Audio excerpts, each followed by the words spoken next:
When I think back to that Thanksgiving, it feels surreal, like a bad joke someone played on me, except it wasn't a joke.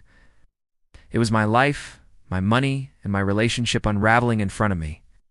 A week before Thanksgiving, my girlfriend Jenna and I were planning the big holiday with her family. They wanted it special this year. Her dad had just recovered from surgery and everyone was eager to celebrate together. Since they didn't have the budget to go all out, Jenna asked if I could pitch in. It would mean a lot to my parents, she said sweetly, her hand on my arm. I didn't hesitate. Family mattered to me, so I said yes. I bought the turkey, the ham, the pies. I even paid the deposit on the banquet hall they decided to rent, because her extended family was too big for their house. Every swipe of my card felt like an investment in us. In total, I spent close to $1,200. It wasn't pocket change, but I wanted to show her family I cared. I thought it would be worth it. After all, Jenna always said she loved how generous I was. The night before Thanksgiving, I was packing an overnight bag. Jenna and I were supposed to drive to her parents' place in the morning and help set up. That's when she walked into my room looking uneasy. "Hey, so... there's something I need to tell you," she began, biting her lip. My stomach tightened instantly. Her tone wasn't casual, it was the kind of tone that carried bad news. "What's going on?" I asked, setting my bag down. She avoided my eyes, fiddling with her phone before blurting out, "My ex is coming to Thanksgiving dinner. So you can't come." I stared at her, waiting for the punchline. But there was none. She actually said it, straight-faced, as if it were completely reasonable to exclude me from the very dinner I had just paid for. At first, I laughed in disbelief. "What, you're serious? I just dropped over $1,000 on this dinner, and now I'm not even invited because of your ex." Her voice was defensive, sharp. "It's complicated, okay? My parents really like him. It would be awkward if you were there too. Just skip this year. Skip this year." Like I was some side piece who could be benched whenever her ex resurfaced. Like my money was good enough for her family, but my presence wasn't. Something in me broke that night, and once it snapped, there was no fixing it. I couldn't wrap my head around what she had just said. I replayed the words in my head, each one cutting deeper. "My ex is coming, so you can't." After everything I'd done, I was suddenly disposable. "Explain this to me," I said slowly, trying to keep my voice steady. "Why would your ex even be at Thanksgiving? Isn't that weird to you?" Jenna crossed her arms, defensive. "He's basically part of the family. He dated me for years. My parents invited him because they miss him. Doesn't mean anything." I blinked at her, stunned. "Doesn't mean anything? You just told me I can't come because of him? It feels like it means something, Jenna. A lot, actually." Her eyes narrowed, her tone sharper now. "You're overreacting. I didn't want drama at the dinner. My parents asked me to keep it simple, and honestly, I don't want to deal with you and him in the same room." I laughed bitterly. "So the solution is to uninvite me, the guy paying for everything, so your ex can sit comfortably at the table. How does that make sense?" Her silence said it all. She had no logical defense. She just stood there, chewing her lip, like maybe if she stayed quiet long enough, I'd magically accept it. But I didn't. I couldn't. Every dollar I'd spent suddenly burned in my chest. Not because of the money itself, because of what it represented. Trust, commitment, an investment in a future I thought we were building together. I stepped closer, lowering my voice. "You knew I was buying everything. You let me pay. And now you're telling me I don't get a seat at the table because your ex needs one. Do you even hear yourself?" She flinched, but instead of apologizing, she doubled down. "This isn't about you. It's about my family being comfortable. I thought you'd understand." That was the moment the switch flipped. I realized she didn't see me as a partner. She saw me as a wallet, a placeholder, someone convenient to use when needed, then cast aside when inconvenient. I grabbed my bag, zipped it up, and slung it over my shoulder. "You know what? You're right. It isn't about me, which means I don't need to be here at all." Her eyes widened. "Wait, what are you doing?" "I'm walking away," I said simply. "Enjoy Thanksgiving with your ex. I'm sure he'll be thrilled to eat the meal I paid for." She reached out, panic flickering across her face. "Don't be dramatic. We'll talk after the holiday. Just don't make this harder than it has to be." I shook my head, stepping back from her touch. "It's already as hard as it gets." You made sure of that.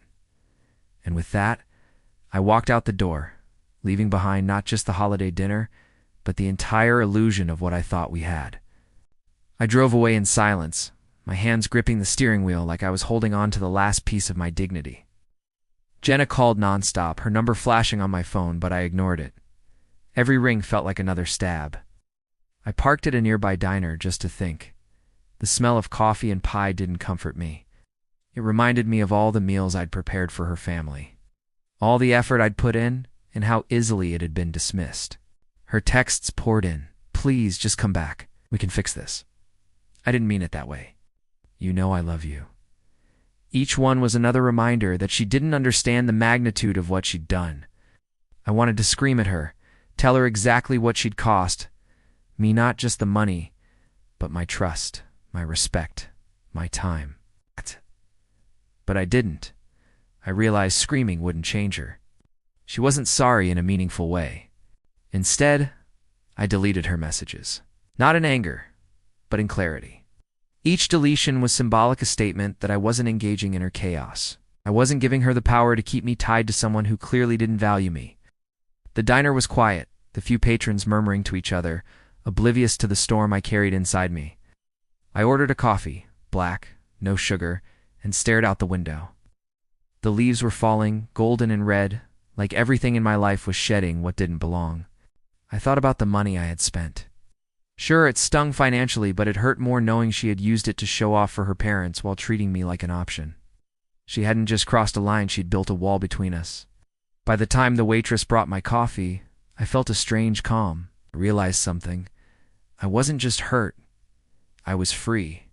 Free from someone who manipulated me. Free from someone who prioritized her past over our present.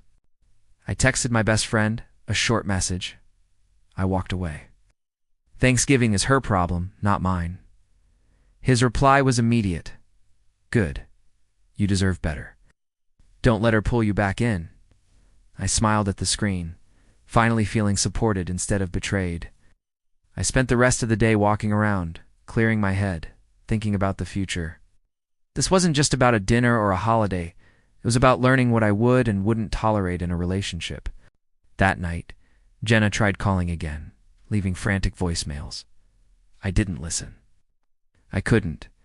It wasn't guilt holding me back. It was recognition. Recognition that I had chosen myself for the first time in months. As I lay in bed that night, I didn't feel lonely. I felt alive. Angry, yes, but empowered. I realized that walking away wasn't giving up, was claiming my dignity back. And that feeling was worth more than any Thanksgiving dinner, any family approval, or any apology she might offer. I slept with a quiet satisfaction that I hadn't felt in a long time. Tomorrow was a new day, and I wouldn't spend it apologizing for someone else's mistakes. I was done looking back. The next morning I woke up feeling lighter than I had in months. The anger was still there, simmering, but it was sharper, focused. I wasn't lost in heartbreak anymore. I was focused on reclaiming myself. I brewed coffee in silence, savoring the warmth and the smell. No arguments, no exasperated sighs from Jenna, no reminders that I was disposable. Just me and the small, quiet victory of having walked away. As I scrolled through my phone, I noticed her messages still coming in. Hundreds. I didn't mean it. "Please, just hear me out." I didn't respond. Each one was a reminder that she thought she still had control. For the first time, I realized she didn't.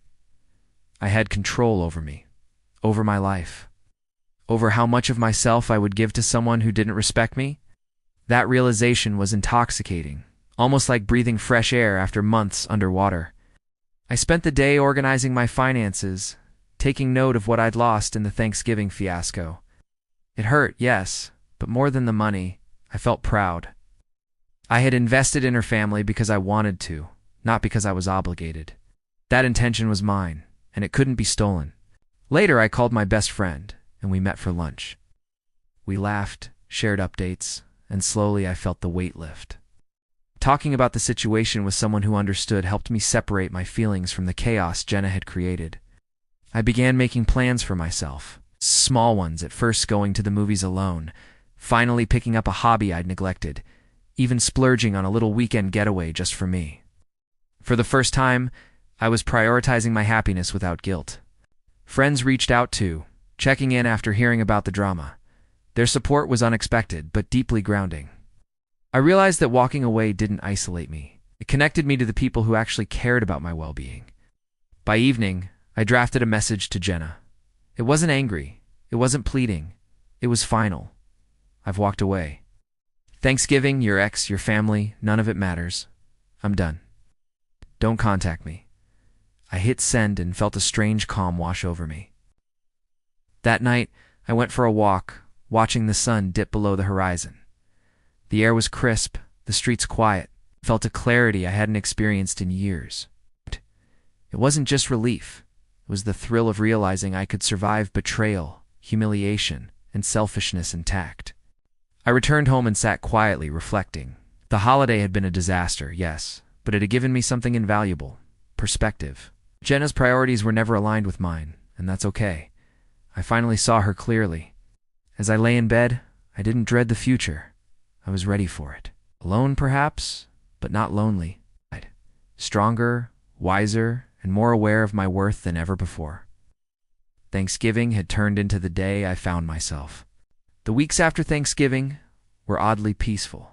Anna had stopped calling, stopped texting, and even her social media updates didn't bother me as much as they once had. Her absence felt like relief instead of emptiness. I started focusing on my own space.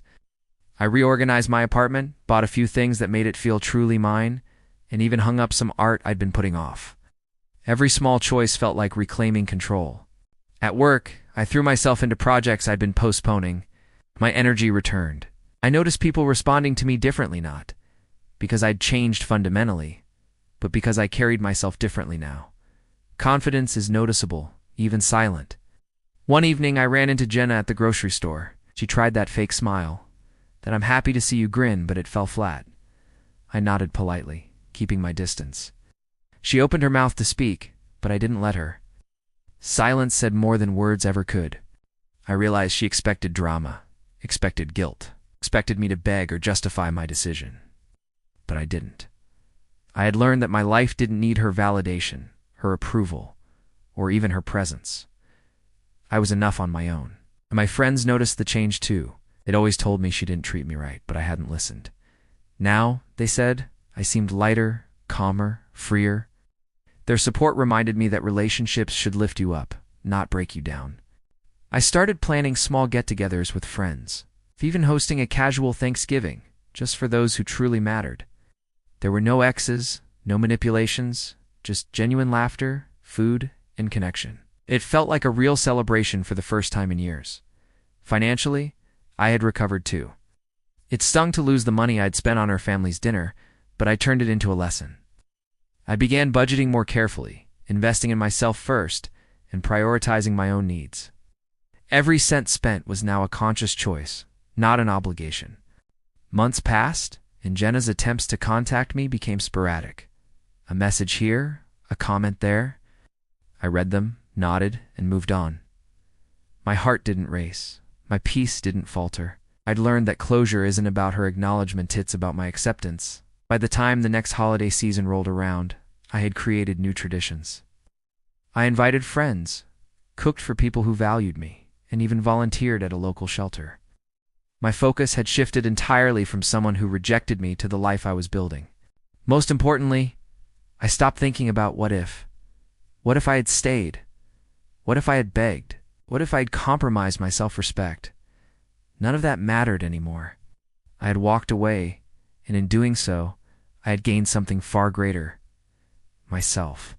By the time the next Thanksgiving came around, I barely thought about Jenna. I wasn't angry. I wasn't bitter. I simply didn't care. Her absence was a relief, her memory a lesson. I had reclaimed the holiday for myself.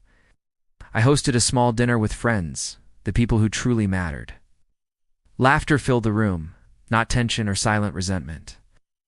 The food I cooked, the decorations I put up, it was all for me and the people I valued.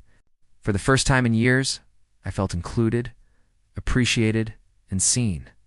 No exes, no manipulations, no hidden agendas. Just warmth, friendship, and the satisfaction of knowing I had chosen correctly by walking away. I thought about how easily she had discarded me, how casually she prioritized her past over our present. It stung to remember the money I had spent, the effort I had put in. But the sting was fleeting. The lesson lasted. I realized that walking away wasn't just about pride. It was about survivally, emotional, mental, and even financial. Allowing her to dictate my life, my happiness, my choices would have been surrender. And I refused to surrender. Over the months, I focused on my self-career, hobbies, friendships. I traveled, explored new restaurants, and even joined a local cooking class. The confidence I gained was intoxicating. I was no longer living in her shadow or her drama. When Jenna tried reaching out months later, her tone apologetic, sometimes even coaxing, I simply didn't answer. I didn't need her closure. I had my own. I had peace. I had control. I also noticed how my relationships changed. I became clearer about my boundaries. I didn't tolerate disrespect or manipulation. If someone didn't value me, I let them go without hesitation. I had learned my worth the hard way, but I would never forget it. Sometimes I thought about the Thanksgiving that broke me and built me. The irony wasn't lost on me, had lost a girlfriend, but gained so much more. Self-respect, clarity, independence. What I once saw as betrayal became the catalyst for growth. That year, and every year after, Thanksgiving became a symbol. Not of disappointment, but of freedom. Of choosing myself when no one else would. Of creating joy without relying on anyone who might betray it. Looking back now, I don't feel bitterness toward Jenna. I feel gratitude for what the experience taught me. I walked into the holiday with love in mind, and walked away with strength, wisdom, and the understanding that self-respect is priceless. The lesson is simple. Sometimes the hardest departures lead to the best arrivals.